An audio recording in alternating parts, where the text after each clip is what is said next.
Example number 19. Let f of x equals x minus 3 if x is less than 5, or f of x is 2 if 5 is less than or equal to x and x is less than or equal to 7, or f of x is x plus 4 if x is greater than 7. Find the limit of f of x as x approaches 5, and find the limit of f of x as x approaches 7. So when we're looking at x equals 5, or x is going to 5, we need to make sure that from the left direction, which is this, and the right direction, which is this, are the same. There's no reason why I can't substitute. I'm going to find f of 5 in the first piece, which is going to be 5 minus 3. So f of 5 is equal to 2. Now that's if I'm coming in from the left, right? Because if x is less than 5, look, here's 5. Less than 5 means I'm coming in from the left. Okay?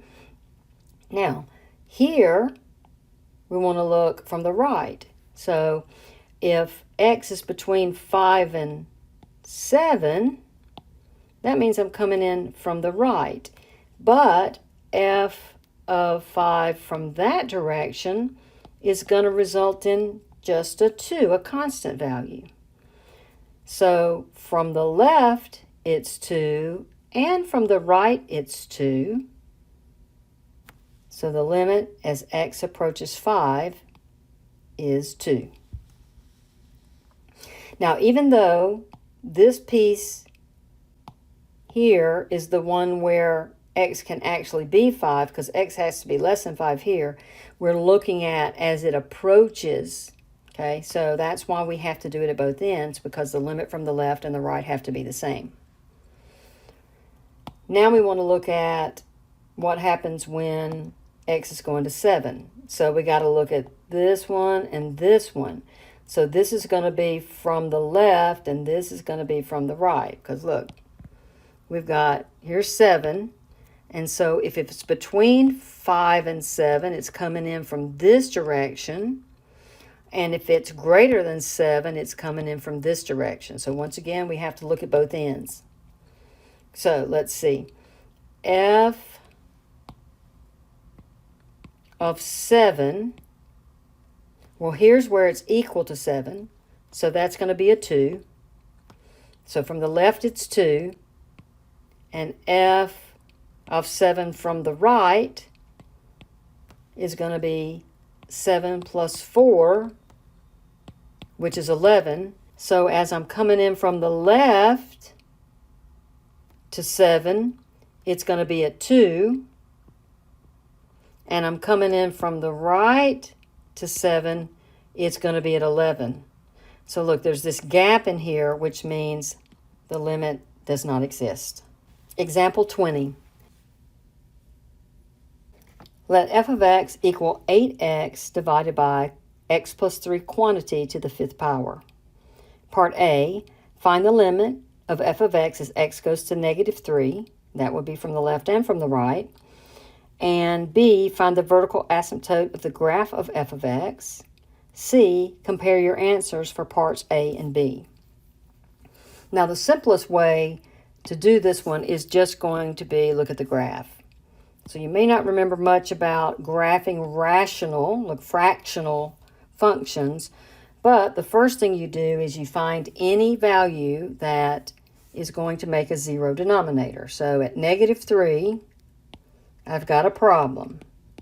So I draw what's called an asymptote in there, and that was one of the things they ask us. What is the vertical asymptote? Well, it's x equals negative 3. And that simply means that it is going to be a vertical line that the graph doesn't touch, because you can never input a value that makes a 0 denominator. And so now to do the limit, we have to look at what's happening on both this left side as we go this way and the right side as we go this way toward this negative 3 line. Okay? Now, this is going to be difficult if we pick something like negative 3.001 and negative 2.999, because those values are going to be so tiny and it's hard to see what's happening. So let's just go ahead and look at what's happening at negative 1 and negative 2. And then we'll look at, on this side, we'll look at negative 4 and negative 5.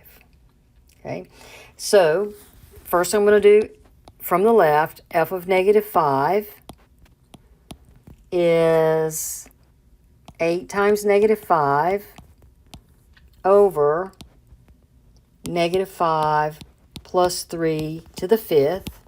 So that's negative 40 divided by negative 32, because that's negative 2 to the 5th. And just looking at it as a decimal, 40 divided by 32 is a 1.25.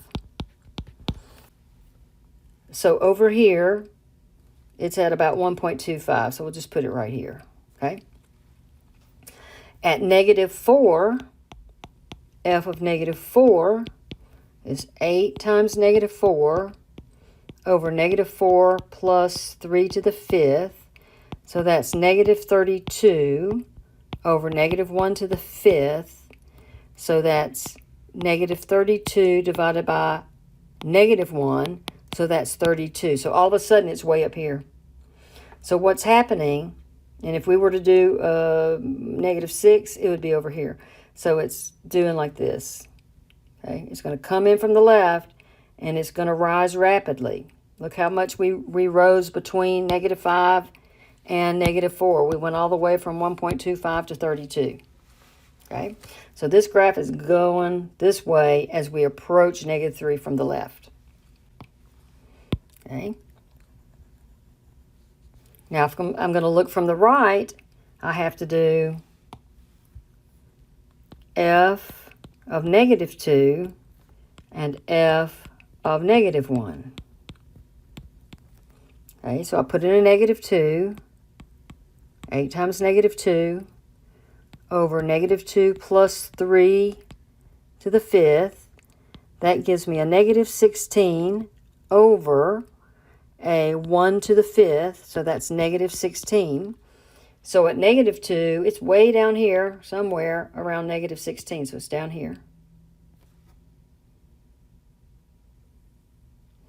If I plug in negative 1, 8 times negative 1, and negative 1 plus 3 to the 5th, I get negative 8 over 2 to the 5th.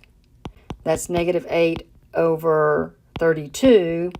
That's negative 1/4, or negative 0.25.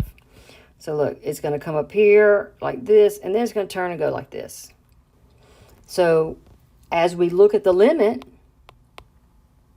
as x goes to negative 3 from the left of f of x, we get positive infinity, because it's going straight up here as I get closer. And you could pick negative 3.5 and some other values, but you would see it's just going to go to infinity. And the limit as x goes to negative 3 from the right of f of x, well, look what's happening. As I go this way, it drops drastically. So it's going to negative infinity. And since the limit from the left and the right are not the same, there is no limit. Okay, it does not exist. So it does not exist. Part B, we've already done, the asymptote. Now we're supposed to compare. What can we conclude? The limit of f of x as x approaches the vertical asymptote does not exist.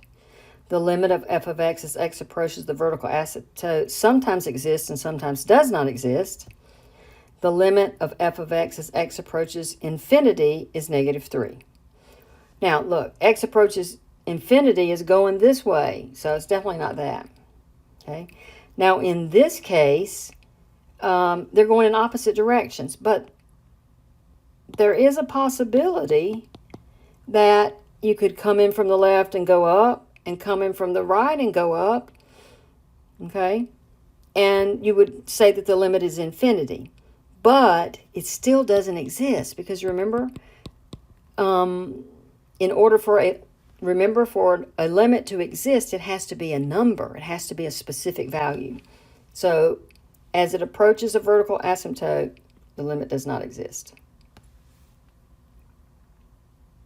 Example 21. The cost in dollars for manufacturing a particular flash drive is C of X equals 12,000 plus 8X, where X is the number of flash drives produced.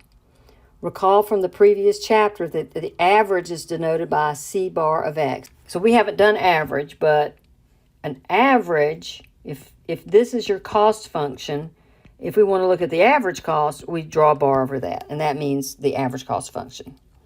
And it's found by taking the total cost and dividing it by the number of units that you produce. We're going to find and interpret the limit as x goes to infinity of the average cost function.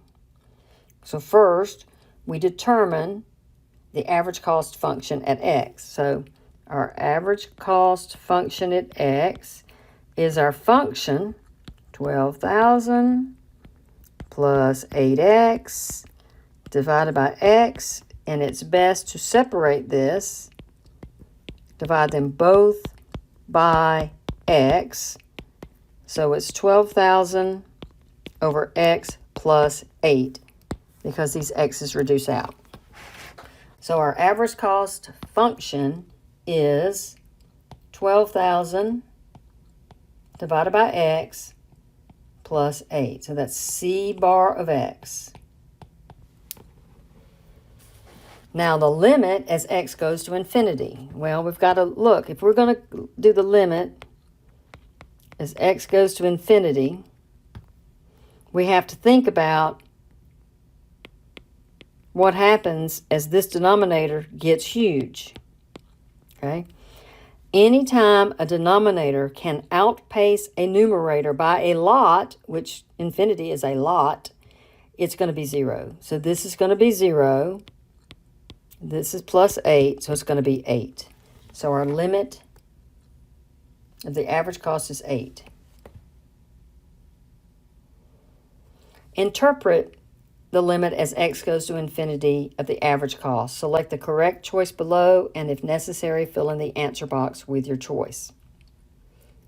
The average cost approaches $8 per flash drive as the number of flash drives becomes very large. Remember, we're going to let the number of flash drives, which is x, go to infinity. So that's very large. Example 22. Find the value x equals a where the function is discontinuous. For the point of discontinuity, give a, f of a if it exists, b, the limit as x approaches a from the left of f of x, c, the limit as x approaches a from the right of f of x, and d, the limit as x approaches a of f of x. And E, identify which conditions for continuity are not met. That's for this graph right here. So a graph indicates continuity if you can draw the graph without picking up your pencil. So I can draw this and this, but all of a sudden I'm up here. So I've got a point of discontinuity right here at -1, -2, -3, -4. So our discontinuity is at -4. So that's the A value they want us to look at. Find the value where the function is discontinuous. So it's wherever there's a gap in the graph. So it's right there at -4. Now we're supposed to look at the limits here. So the limit from the left as we go to -4, that's where this little hole is, okay? That limit is -1, okay? And as we come in from the right, look, here's the graph. We're coming in from the right. It's also -1. So therefore, the limit is -1. So they ask us to find the function at A. So the actual function value, got to move back over here and look, is up here. This is the definition of the function, that solid circle. So let's go up. 1, 2, 3, 4, 5, 6, 7. So that's a 7. Okay, and that's okay. It doesn't have to be the same. The limit from the left, we said, is -1. The limit from the right, we said, is -1. Therefore, the limit is -1. Because remember, in order to have a limit, you have to approach the same y value as you draw the graph from the left and you draw the graph from the right, and they're both going to -1. So a limit's fine. It's okay that this is up here. It's where the graph approaches from the left and right. So part E, identify the conditions for continuity below are not met for x equals A. Well, we've got a limit, but we don't have continuity because I have to pick my pencil up.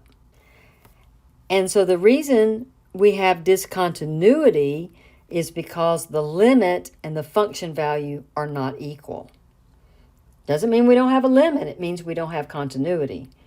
So the limit of x approaches f of a, x exists, that's true. The limit as x approaches a of f of x is equal to f of a. This has to be true for continuity to exist, because if it was true, this would be a solid circle down here and it wouldn't be up here, and I could go just like that and draw the graph. So those are the conditions of continuity, are that the limit as x approaches a of f of x must exist. Okay? This is for continuity to occur. That's this, okay? The limit as x approaches a of f of x has to be the same as the function value at a, so that hole has to be filled in. And you've got to have a value for f of a, otherwise you have a hole in the graph, and that would make you have a discontinuity.